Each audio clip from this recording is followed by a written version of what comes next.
Well, it finally happened. We all knew it was coming, but when it struck, it was so unexpected. It was a difficult blow for all of us, but the more I thought about it, the more I let it sink in, the more I could only think of one thing. Why do people even use Windows 7 in the first place still? After all, it's 2020, use Windows 10 or even Windows 8.1 or whatever. Out of all the things you could use in 2020, Windows 7, why Windows 7? So I decided to investigate. It seems like it's such a bizarre thing at first. It's especially curious seeing how incompetent Microsoft has been in patching all the free ways you can still upgrade to Windows 10 from Windows 7. Well, it's either incompetent or just part of their marketing strategy. Maybe they just can't be bothered, and maybe they just really want people to start switching to Windows 10, so they keep all those different ways to bypass the whole thing just for those people. But why do people even still use Windows 7, and now is it finally time to upgrade?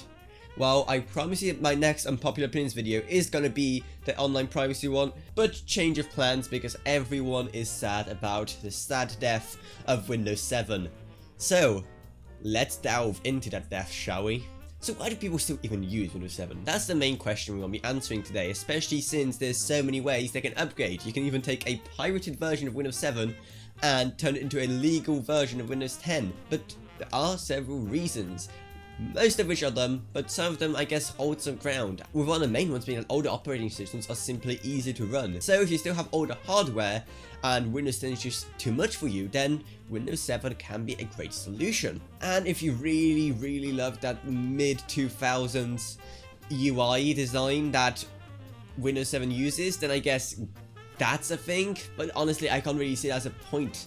You're sacrificing a way better product just because of the UI, and the UI isn't really that bad as many people say. I mean, it did kind of suffer a bit in 8 and 8.1, but after the return to a more Windows 7-ish Windows 10 design, it should be the perfect upgrade for people who missed out on 8 because they didn't like it. But people still won't upgrade, and that's kind of a weird thing, especially since factually, Windows 10 is a better operating system on pretty much all terms. Like for example, it has an actually good implementation of DirectX 12, unlike Windows 7.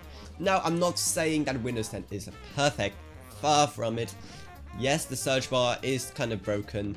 Yes, it's kind of weird how half of all the menus use the newer UI and half of the other menus used an older type of UI.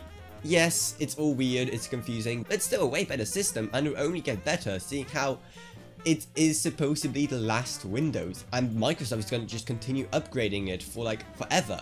Plus the whole ecosystem they started building around Windows 10 in the recent years also shows it. So the people who won't upgrade will simply be left behind. Then of course it's the generic one that everyone uses, oh it's out of support, and that your PC is vulnerable to everything and whatever else. But that's actually where we come to the point where I'm gonna have to play devil's advocate, and let's talk about why, if you really, for whatever reason, don't want to upgrade, at this point, you don't have to. The fact that support ended for Windows 7 is, I guess, some more of a motivation for you to upgrade. And I recommend you do, not even for the fact that support ended, but for all the other reasons I just listed. But if you really want to stay, well, you could be in a worse situation. Windows 7 was left in a good place, rather secure, with no major security bugs or anything.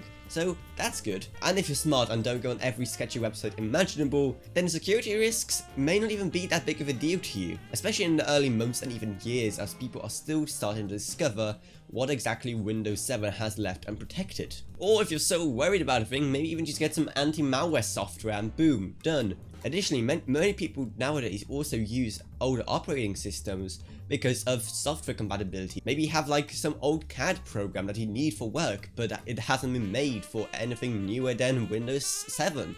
And apart from, using some common sense and installing some anti-malware software if you really want to, there are other things you can do to make sure that nothing bad will happen. In many companies now, it's very popular just to disconnect the old machines from the internet altogether, so you have no access to the outside world or the company network. And I guess you can do something similar. So I guess that's it for this slightly shorter episode of Unpopular Opinions, and I can guarantee you that the next one, unless something super exciting happens, is gonna be about online privacy. So definitely stay tuned for that, and subscribe, hit the bell so you don't miss it. It's going to be a really good episode.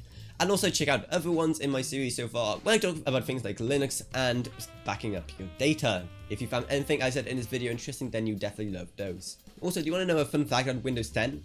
Every single PC from us at Avrona Systems comes pre-installed with Windows 10. So that's just one more reason to buy from us. We have prices that are truly unbeatable, while we're still maintaining extremely high levels of quality. So if you're based in the UK and need a new PC, well, quite frankly, we're the obvious choice. Also, I'd like to thank my patron Barry Yule for helping support the channel. Thank you ever so much, and if you want to help support the channel, the link to that's down in the video description below. Even $1 a month goes a long way in helping me make way better videos and videos on way more interesting topics. I also have a Discord now, if you want to check it out, that's also down in the video description below. But anyway, I hope you enjoyed this video. If you did, subscribe, like, whatever, and I'll see you all in whatever I make next. Goodbye everyone, goodbye.